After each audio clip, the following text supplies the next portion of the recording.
question concerning primarily the state of Israel. I used to tell people that I believed in two-state solution. We get Israel and they get Palestine, Texas. There's a big city in Texas called Palestine. That's awesome. But then there were people who believed me. When I got in trouble with people in Palestine, Texas, they started to threaten me. They said, you're going to send me. Okay, so now I'll seriously answer the question.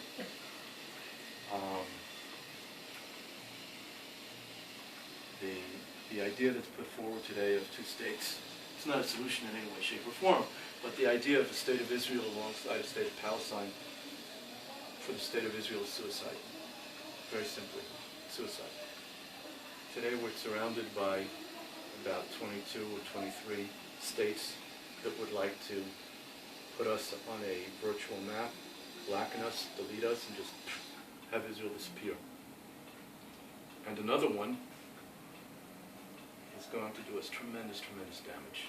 Understanding that the distance between some of the cities which would be part of the Palestinian state, like Tulkarem, or some of the others, and some of the major cities in the center of Israel is, 10, 15 miles. Kosaba, Petah Tikva, Netanya, they're all, So if we look at what happened after Gaza, where we had rockets being shot from Gaza into Ashkelon, so next time around, you have them being shot from Jenin into Netanya. One of the examples that I've been giving people for years is I had once a reporter walk out of my office because I said, I don't know if you've been there, you go up to the area of northern Samaria, it's all hills, and if you go up and you look to the west on a nice day, you can see the Mediterranean Sea. It's very pretty. You can see from Netanya down to Ashkelon and Ashdod. And one of the things that you can see also very clearly are airplanes taking off and landing from Ben Gurion Airport. If you give that to them as a state, and one day, 18-year-old Mahmoud takes out his new little Stinger missile system that somebody gave him for Ramadan, and he says, things are too quiet, it's boring, and he lines up the little red laser on an airplane coming into Ben Gurion Airport, and he shoots the trigger, and Zhukti knocked down an airplane with 300 people on it. So who's going to come visit Israel? Would anybody come visit Israel if they knew they were shooting down airplanes? So once I said that, and a reporter walked out of my office, she said, he must be very tired. Israeli intelligence has been dealing with this for over 10 years. I found articles up on the web. But it happened this past summer, when one missile landed 2 kilometers from Ben Gurion Airport, didn't come near any airplanes, landed 2 kilometers from the airport, and the FAA in the United States and the European aviation, whatever it is, closed down all space around Israel for a few days. No planes in and out. There were people stranded all over the world. You couldn't get in, couldn't get out. So what happens when that turns into part of a normal basis? Like, what do? So I know what the answer is. It's a very simple answer. You have to move the airport. But then you have a little problem with that. If you move the airport to the north, you're in line with Hezbollah's missiles. If you move to the south, you're in line with Hamas's missiles. So then I guess you just have to stop using airplanes and come to Israel by boat. It sounds sarcastic, but it's not. It's true. And that's what we faced. And I think that the people of Israel started to understand that. Polls today are showing that people, huge percentages today, oppose the idea of Palestinian state because they see that when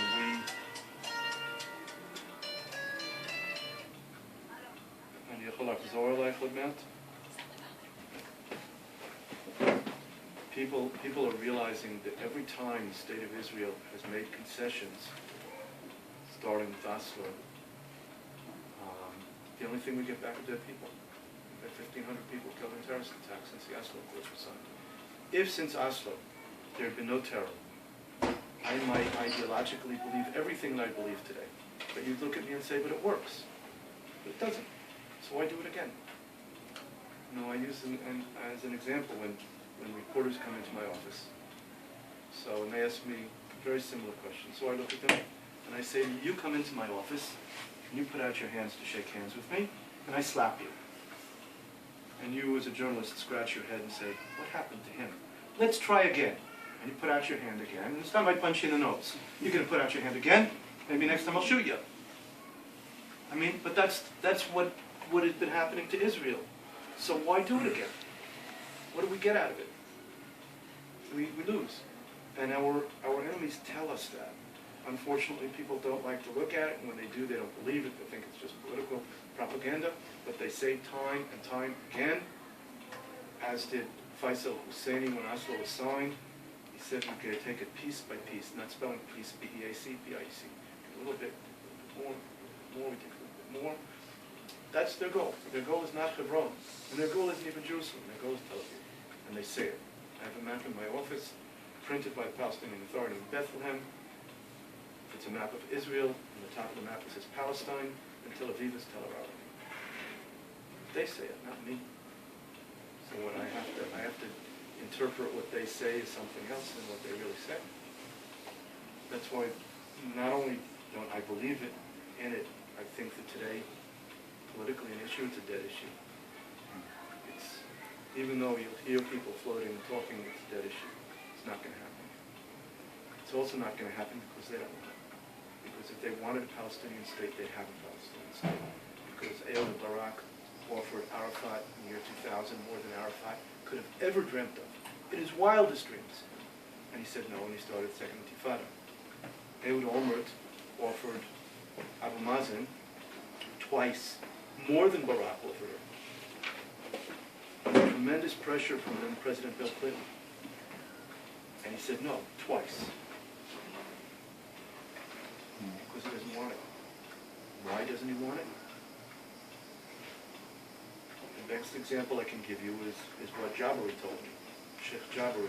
And I brought a group to see him, and he started by saying, you Jews pick up the Bible and say God gave you this land, I pick up the Quran and I say that Allah gave me this land.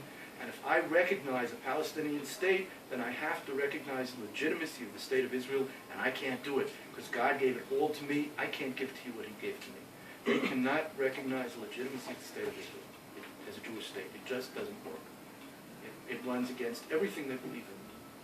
Because if they wanted, they'd have it. I have no doubt that if Ehud Barak had signed an agreement with Arafat in 2000, he would have pushed it through. They didn't want it. Still don't want it. Yeah. It's a dispute about the borders, for sure. No, there is no dispute about the borders. Their borders include all of what is today the state of Israel, from the Jordan to the Mediterranean. And they say it. And that's what they want. That's their borders. They say it, that's what they want, that's what their goal is. And when Oslo was signed, and Arafat's right-hand man was a very famous diplomat at that time. I don't know if you remember, his name was Faisal Husseini. He was considered to be, by the world, an international and moderate diplomat.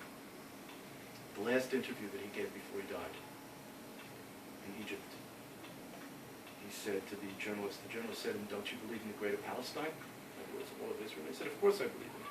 So he said, so how can you go forward with Oslo? You're giving up land. And he said, no. He said, Oslo is a Trojan horse. It's a way for us to get our foot in the door. I'm not going to argue with him. That's what he says, not me. It's all documented. You can read it. I'm not making it up. So are there other, I'm just struggling with the idea of what interests are keeping this conflict alive. I mean, I hear what you're saying, but is there more to that story? Look, there are a lot of, you've got a tree with very deep roots, and then you've got branches. The most important factor to understand, which most people don't understand, is, and a lot of times when I meet with groups, I just throw out the question, even though I'm supposed to be answering the questions, I throw out the question and say, well, what's the root of the conflict? People say water, land, human rights, all sorts of answers. The real answer is that the root of the conflict is religious. It's a religious conflict. And today, if people didn't understand that a year ago, then you just have to look at what's going on today in Iraq. The Muslims are killing the Muslims, because the Sunnis and the Shiites believe a little differently. And the Shiites say, you know, that they say when we finish with them, we can come after you. But when they say come after you, of course they're talking about here, but they're also talking about wherever you people come from. I don't know where you're all from. But they say time and time again, as did an imam down, I think, in Virginia a few years ago. They're saying it again today. You can see it just place anywhere you want. You can pick it up on the web. But he said a few years ago, he said by the year 2050, North America is going to be a caliphate, and Washington, D.C. is going to be its capital. And they say the same thing today. They haven't changed. And that's basically the same conflict that we're dealing with here. It's all based around religion, and nobody wants to compromise on religion. And of course there are offshoots, there are different issues that come out of it. But that's the major issue. And that's why I don't see it being resolved in the near future. Could be, but I don't see it happening. But today it's impossible to know what's going to go on. Today with what's going on,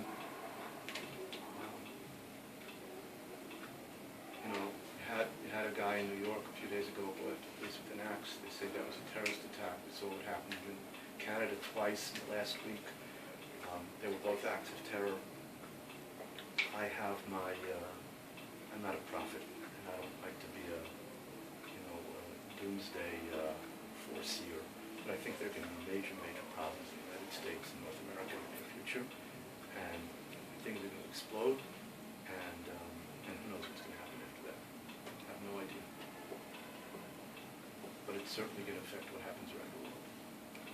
To try to figure out exactly what's going to happen right now. People are going to understand a whole lot better what's happening here.